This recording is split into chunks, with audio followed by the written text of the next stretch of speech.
গত 15 বছর ধরে গোটা বাংলাকে উনি জ্বালিয়েছেন, সবাইকে উত্ত্যক্ত করেছেন, বিরক্ত করেছেন। আজকে বাংলা ওনাকে পিপলস ম্যান্ডেট দিয়ে বার করে দিয়েছেন। এখন এই আদালতে আসছে, আমরা খুব চিন্তিত এখন যে আমাদেরকে আবার জ্বালাবেন আর কি, মানে বিরক্ত করবেন। এই দেখুন না, আদালত থেকে একটা পলিটিক্যাল ফোরাম হিসেবে তৈরি করার চেষ্টা করছে, তো ইস্যু তৈরি করার চেষ্টা, ভেসে থাকার ব্যর্থ চেষ্টা একটা। কেননা জনরোষ কী হয়েছে আপনারা সবাই দেখেছেন।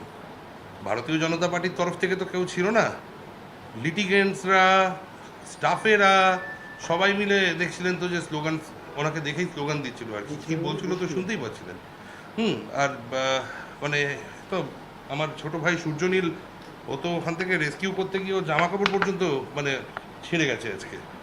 তো এই অবস্থা। আমার একটা অন্য প্রশ্ন আছে, উনি যখন মুখ্যমন্ত্রী ছিলেন তখন তো ওনার এই প্র্যাকটিস করার যে লাইসেন্সটা, এই লাইসেন্সটা সাসপেন্ডেড থাকে। তো রিজামশন সার্টিফিকেট না পেয়ে উনি এরমভাবে আদালতে উকিল হিসেবে অ্যাপিয়ার করতে পারেন কিনা? কারণ দেখুন, আমি নাম নিয়ে বলছি, আমার সাথে সেদিনকে জাস্টিস বিশ্বজিৎ বাসুর কথা হচ্ছিল। উনি সুপ্রিম কোর্টে প্র্যাকটিস করতে পারছেন না, কারণ উনি যে ওনার লাইসেন্স সাসপেন্ডেড ছিল উনি যখন বিচারপতি ছিলেন, তাই জন্য উনি যখন রিজামশনের জন্য অ্যাপ্লাই করেছেন, বার কাউন্সিল সেটা কিন্তু দেয়নি এখন।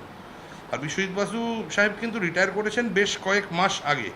হ্যাঁ, মমতা বন্দ্যোপাধ্যায় এই সবে সবে ইলেকশনে হেরে এখন হঠাৎ করে তো কোনো সার্টিফিকেট অফ রিজামশন হতে পারে না, পেতে পারে না উনি বার কাউন্সিলের কাছ থেকে। তো এই জায়গাটা দেখা উচিত। আর এটায় যদি উনি রিজামশন সার্টিফিকেট না নিয়ে আজকে উনি যেটি করতে এসেছিলেন সেই জিনিস করতে আসে, তাহলে বার কাউন্সিলের কাছে আমার মতে আমাদের স্টেপস নেওয়া উচিত আর কি। কেননা ওনার লাইসেন্স পার্মানেন্টলি সাসপেন্ড করা উচিত। আর আমার মনে হয় সেটাও জনহিতকর হবে আর কি, আমাদের পক্ষেও খুব মানে সেটা হিতকর হবে আর কি। কেননা আদারওয়াইজ আননেসেসারি দেখুন আমাদের শরীর খারাপ হয়ে গেছে, এত বিরক্ত করেছেন ফলস কেস দিয়ে দিয়ে সমস্ত ভারতীয় জনতা পার্টির কর্মীদেরকে, নেতাদেরকে। এত মামলা করতে হয়েছে, আমরা উকিলরা আজকে অসুস্থ হয়ে পড়েছি। এই দীর্ঘ এই 5-5.5 বছর 8 বছর ধরে যা লড়াই চলেছে আর কি। হ্যাঁ, আমরা লিটারালি অসুস্থ। হ্যাঁ, ব্লাড প্রেশার, সুগার সমস্ত হয়ে গেছে। এখন এখানে এসে আবার যদি হাইকোর্টটাকে একটা পলিটিক্যাল পোডিয়াম হিসেবে ইউজ করার চেষ্টা করে, সেটা most unfortunate. Actually chaos, anarchy